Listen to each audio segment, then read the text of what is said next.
कार्यक्रम के प्रायोजक हैं श्री मदन भाई रेखाबेन हुमड़, रूपेन प्राची हुमड़, अनगवीर आर्शवीर हुमड़, रिक्ता विशाल सेठी, आरिका अर्जुन सेठी। देवली समाज निश्चित रूप से एक समर्पित देव शास्त्र गुरु की परम भक्त समाज है, जहां हमेशा साधु संतों का आवागमन होता है। चातुर्मास वे वहां पर समय समय पर होते हैं और तन से, मन से, धन से वे हर साधु की सेवा करने में तत्पर और तैयार रहते हैं। ऐसी हमारी देवली की समाज है। मैं देवली से आए हुए इन समस्त श्रावक जनों को, श्रावक गणों को अपना मंगलमय आशीर्वाद प्रदान करता हूं कि आपका पुण्य दिन दूना रात चौगुना बढ़ता रहे, प्रगाढ़ से प्रगाढ़ होता रहे, ताकि आप लोगों को हमेशा धर्म लाभ प्राप्त होता रहे। बहुत बहुत आशीर्वाद, शुभाशीर्वाद। राजश्री का प्रश्न है, गुरुदेव मुझे पार्श्वनाथ स्वामी, मुनिनाथ स्वामी, आदिनाथ स्वामी, महावीर स्वामी ये सब भगवान बहुत अच्छे लगते हैं। भगवान तो सभी अच्छे होते हैं, भगवान तो अब इनका प्रश्न है कि मेरे इष्ट कौन से होंगे। पहली बात तो यह है कि जो पूजने के योग्य होते हैं उन्हें इष्ट कहते हैं, जो पूजने के योग्य होते हैं। और पूजने के योग्य जो हैं वो 24 तीर्थंकर भगवान हैं। कितने भगवान हैं? 24 तीर्थंकर भगवान हैं, देव शास्त्र गुरु है। ये हमारे इष्ट आराध्य है, ये हमारे इष्ट आराध्य है। किसी एक को पकड़ कर के हमें यह नहीं कहना कि बस मेरे तो पारसनाथ, पंच कल्याणक आदि होते हैं, कहीं मंदिर बनते हैं, मूर्तियां आती हैं, लोग सीधे कहते हैं भैया पार्श्वनाथ भगवान की प्रतिमा मैं विराजमान करूंगा। लेकिन समाज कहती है पार्श्वनाथ भगवान तो पहले ही सामने उनसे स्त्रीगण ने ले लिए हैं, भाई पार्श्वनाथ नहीं मिल सकते, आप एक काम करो दूसरे भगवान ले लो। नहीं, विराजमान करूंगा तो पार्श्वनाथ भगवान, बाकी मैं। ऐसे आपको समाज में एक दो नहीं सैकड़ों लोग मिल जाएंगे। मैं तो शांतिनाथ ही भगवान विराजमान करूंगा, दूसरे भगवान विराजमान, मैं तो आदिनाथ ही करूंगा, दूसरे नहीं करूंगा। लेकिन मैं आपसे कहता हूं 24 तीर्थंकर भगवान में यदि कभी विराजमान करने का भाव हो तो जो भी भगवान की प्रतिमा मिले उन भगवान को विराजमान करना, क्योंकि सभी इष्ट आराध्य है। सभी ने अष्ट कर्म को नष्ट करके सिद्धत्व को प्राप्त किया है। किसी भगवान में कोई ऐसे नहीं कि ये 19 है, ये 21 है, ये छोटे हैं, ये बड़े हैं, ऐसा नहीं है। ये हमने ऐसा मान रखा है, हमने ऐसा बना रखा है। जबकि सभी तीर्थंकर अरिहंत अवस्था में भी समान थे और सिद्ध अवस्था में भी समान हैं। इसीलिए हाँ, आस्था जरूर होती है, किसी के प्रति लगाव हो जाती। उदाहरण के तौर पर मैं कोटा आया और कोटा आने के पश्चात बहुत लोगों ने मुझसे ही धर्म का ABCD सीखा। पहली बार ही वो मुझसे जुड़े और पहली बार ही उनको लगा कि भाई धर्म क्या होता है, किस प्रकार से क्या जीवन जिया जाता है, उन्होंने मुझसे सीखा। तब उनकी दृष्टि में कोटा में कितने भी महाराज आ जाए, लेकिन अब दिमाग में प्रज्ञा सागर उनके घुस गए तो कहते नहीं भाई अपने तो प्रज्ञा सागर जी, क्या कहते हैं उसके दिमाग में। लेकिन क्योंकि उसने उनसे पाठ सीखा है, उन्होंने उनसे धर्म सीखा है, उसने उसके कारण से सही रास्ते पर चलना सीखा है, इस कारण से वो उसके लिए गुरु हो गए। लेकिन नगर में जितने भी साधु आते हैं, प्रज्ञा सागर को मानो मनाही नहीं है, विद्या सागर को मानो मनाही नहीं है, लेकिन जितने भी साधु हमारे नगर में आए सबका आशीर्वाद हमें लेना ही लेना है, यह सोच करके चल रहा है। तो इष्ट होता है, पार्श्वनाथ के प्रति थोड़ी सी ज़्यादा भावना जुड़ जाती है। जहाजपुर में मुंसवतनाथ भगवान की प्रतिमा प्रकट हुई, उनका अतिशय व्याप्त हुआ, चारों तरफ फैला। जिन लोगों ने कभी अतिशय देखा ही नहीं था, और जब अतिशय देखा तो देखने के बाद लगा बस प्रभु मेरे तो मुनि सुब्रतनाथ और कोई नहीं है, वो देख करके उनसे प्रभावित हो गया। तो ऐसा होता है, ये मानवीय गुण है कि वह किसी से अटैच हो जाता है। उसमें भगवान भी है, उसमें भगवान, इतने सारे भगवान में किसी की लगन जिस भगवान से लग गई। अब बाबा तुलसीदास को देखो, बाबा सूरदास को देखो। तुलसीदास जी की लगन राम जी से लग गई और सूरदास जी की लगन कृष्ण जी से लग गई। तुलसीदास जी को कृष्ण जी के मंदिर में ले जाया गया तो ऐसे हाथ बांध करके खड़े, प्रणाम ही नहीं कर रहे। कहा बाबा भगवान को प्रणाम तो कर लो। बोले प्रणाम तो कर लूं, लेकिन इनके हाथ में धनुष बाण तो है ही नहीं। इनके हाथ में तो, मैं तो प्रणाम सिर्फ धनुर्धारी को ही करता हूं। सूरदास जी को राम जी के मंदिर में ले जाया गया, बोले राम जी हैं, आप इनके दर्शन कर लो। बोले इनके पास बांसुरी है या नहीं है? बोले नहीं, मैं तो बोले बांसुरी वाले को ही करता हूं, इनको प्रणाम। तो जिससे लगन लग जाती है, तो हमने तो सांसारिक स्थिति को भी धर्म से जोड़ दिया।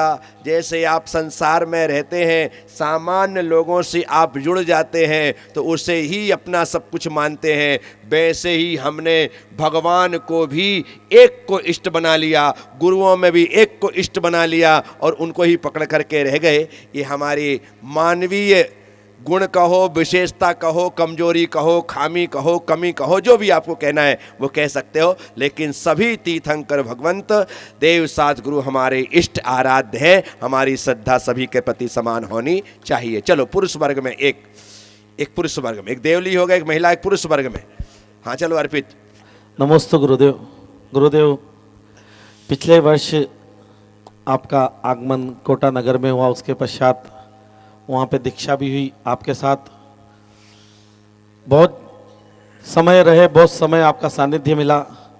फिर भी गुरुदेव, ऐसा क्या आगे हमारा दिनचर्या, हमारा बिहेवियर या हमारी दिनचर्या होनी चाहिए कि हम जैसा जीवन जीते आ रहे हैं उससे कुछ हटके हम अपना जीवन को बना सकें, हम अपना जीवन जी सकें। बहुत अच्छा। आपसे सीखने को बहुत कुछ आपने सिखाने की कोशिश की, पर शायद हम सीख नहीं पाए वो सब चीज़ें जो आप चाहते थे कि हम सीखें। तो भी ऐसा क्या गुण हम ले हैं गुरुदेव जो आपके चरणों के प्रिय हम बने रहे, आपके प्रिय बने रहे। नमस्ते गुरुदेव। बहुत अच्छा।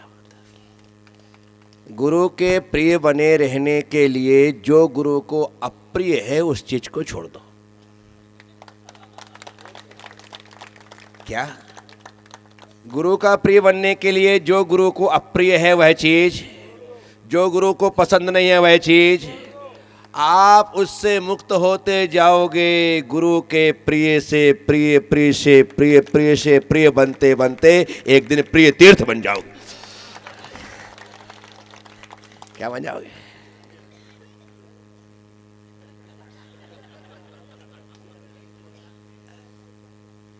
व्यक्ति गुरु का प्रिय तो बनना चाहता है, लेकिन जो गुरु को पसंद नहीं है वह छोड़ना नहीं चाहता है।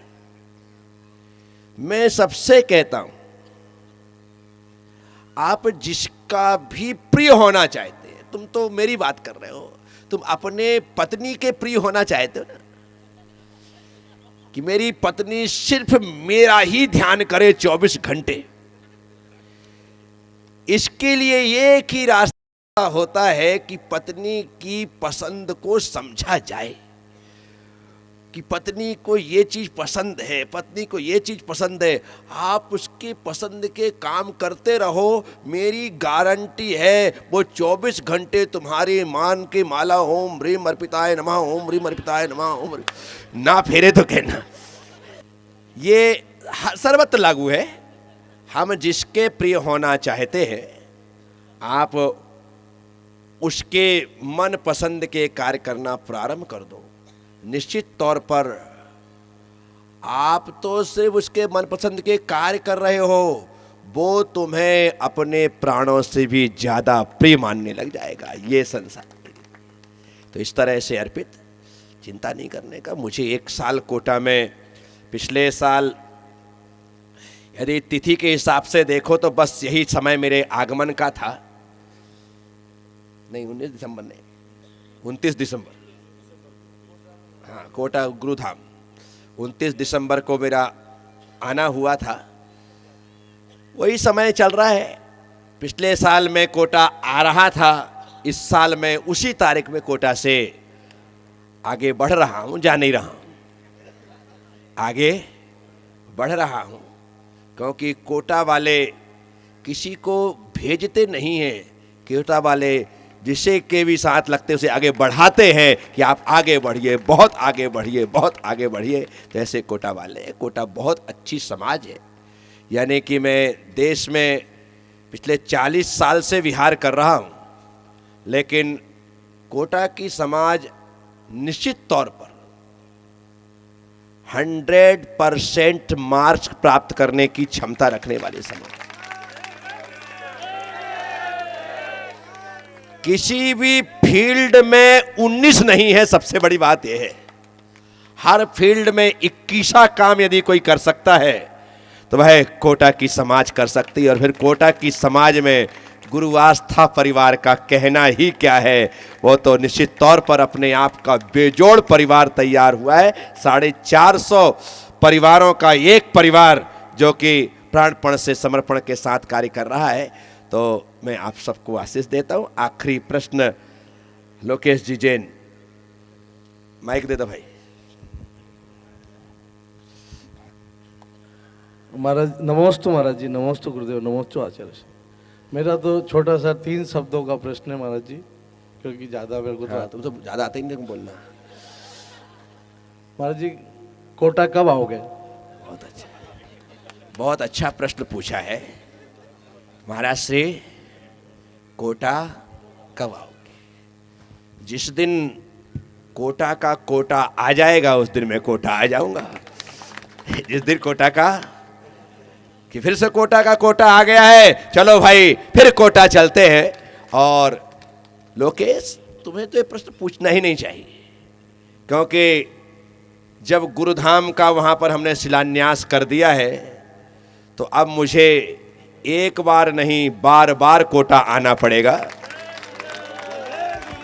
जयकारा गुरुदेव का। बार बार कोटा आना पड़ेगा, तब जाकर के हम जो सपना देख रहे हैं कि अभी तक के मेरे तीर्थों में तपोभूमि, आदिश्वर धाम, समवसरण तीर्थ, छोटा गिरनार, शांति सागरम तीर्थ, प्रभुधाम, विमल धाम, ये तो अपना स्थान बना ही रहे हैं, बन ही रहे हैं। लेकिन जिस प्रकार से हम सोच रहे हैं कि कोटा के उस नेशनल हाईवे पर निर्मित होने वाला तीर्थ अपने आप का एकदम अद्भुत और अनूठा तीर्थ बने, ताकि सारे देश की, सारी दुनिया की नजरें वहां पर आकर के टिकें। इसलिए तुमको तो टेंशन लेने का नहीं कि मैं कब आऊंगा, निश्चित तौर पर मैं बार बार आऊंगा। जयकारा गुरुदेव का। क्योंकि बड़े काम करने हैं तो वहाँ पर लंबा प्रवास भी देना पड़ेगा, बैठना भी पड़ेगा, 2-2, 4-4 महीने भी बैठने पड़ेंगे तब जाकर, क्योंकि बिना बैठे काम नहीं होता। मैं एक बात हमेशा कहता हूँ, बिना मरे स्वर्ग नहीं मिलता। इसलिए है जी, बिना मरे स्वर्ग नहीं मिलता, और बिना बैठे कभी कोई तीर्थ नहीं बनता। बिना बैठे कभी कोई तीर्थ नहीं बनता। उसके लिए निश्चित तौर पर अभी प्रवास चल रहा है। ये तो मैं जहाजपुर जा रहा हूँ तो पता चला कि कोटा से निकलने के बाद मैं समझता था कोटा, तालेड़ा और बूंदी के बाद सीधे देवली में ही समाज है। लेकिन जबकि मैं यहाँ से कई बार निकला हूँ, लेकिन इस बार निकलने के पश्चात मैं केशव राय पाटन गया, पता चला वहां पर कितनी 60-70 घर की समाज। गजब हो गया भाई, केशवरायपाटन में इतनी बड़ी समाज है, इतना बड़ा शहर है। मैंने कई बार केशवरायपाटन गया लेकिन कभी ख्याल में नहीं आया, इस बार ख्याल में आया। आगे बढ़ने के पश्चात रास्ते में कौन कौन से स्थान मिले? बड़ा नया गांव मिल गया, सथूर में घर है, यहाँ पर भी एक परिवार, अजमेरा परिवार है ना, हाँ एक परिवार यहाँ पर भी अजमेरा परिवार निवास करता है। ये दादाजी आप इधर था ना, आपके बाल बहुत अच्छे लग रहे हैं। अजमेरा जी, एक इनका भी स्वागत करो भाई, यहाँ के अपने लोकल के अच्छा है, अजमेरा जी का स्वागत होता है। आप दो लोग खड़े जाओ, बाकी क्या ये अजमेरा जी यहाँ पर रहते हैं। तो जगह जगह हिंडोली में समाज है, गणधर अवस्था तक 63 रिद्धि होती है। दीप्ति कितनी होती है? 63। गणधर अवस्था तक, गणधरों में और अरिहंतों में सिर्फ एक रिद्धि का अंतर है। गणधरों के पास 63 रिद्धियां हैं और अरिहंतों के पास 64 रिद्धियां हैं। सिर्फ एक केवल ज्ञान नाम की रिद्धि उनके पास नहीं है, इसलिए वो हमारे तुम्हारी तरह सामान्य छायोपशमिक ज्ञान वाले गणधर परमेष्ठी हैं। लेकिन जैसे ही केवल ज्ञान प्राप्त होता है वे उस केवल्य की विभूति, समर्षण की विभूति से युक्त हो जाते हैं। तो आज यहाँ पर 64 रिद्धियों से संपन्न, 64 रिद्धियों से संपन्न उन शीतलनाथ भगवान की, कौन से भगवान की? शीतलनाथ भगवान की। ये ऐसा सेटअप सिर्फ इसलिए किया ताकि वह प्रतीकात्मक है। क्या है? कोई मैं भगवान नहीं और न मैं गणधर हूँ। ये स्थान यदि हमने ऐसा बनाया तो शीतलनाथ भगवान की स्मृति के बतौर बनाया। और शीतलनाथ भगवान का चिन्ह है, शीतलनाथ भगवान का चिन्ह क्या है? कल्प वृक्ष। और मेरा लक्ष्य क्या है? 1 करोड़ वृक्ष। क्या है? तो अपने तो राजश्री यदि पर्यावरण के हिसाब से देखो तो फेवरेट भगवान शीतलनाथ हो गए। क्या हो गए? मेरा लक्ष्य 1 करोड़ वृक्ष। ऐसे वृक्ष, कल्प वृक्ष चिन्हित शीतलनाथ भगवान की हम यहाँ पर प्रखर गूगल से शीतलनाथ भगवान की यदि आरती सर्च हो जाए, देख लो, मिल जाए तो ठीक है, अन्यथा पंच परमेष्ठी भगवान जिंदाबाद। इस कार्यक्रम के प्रायोजक हैं श्री मदन भाई रेखाबेन हुमड़, रूपेन प्राची हुमड़, अनगवीर आर्शवीर हुमड़, रिक्ता विशाल सेठी, आरिका अर्जुन सेठी।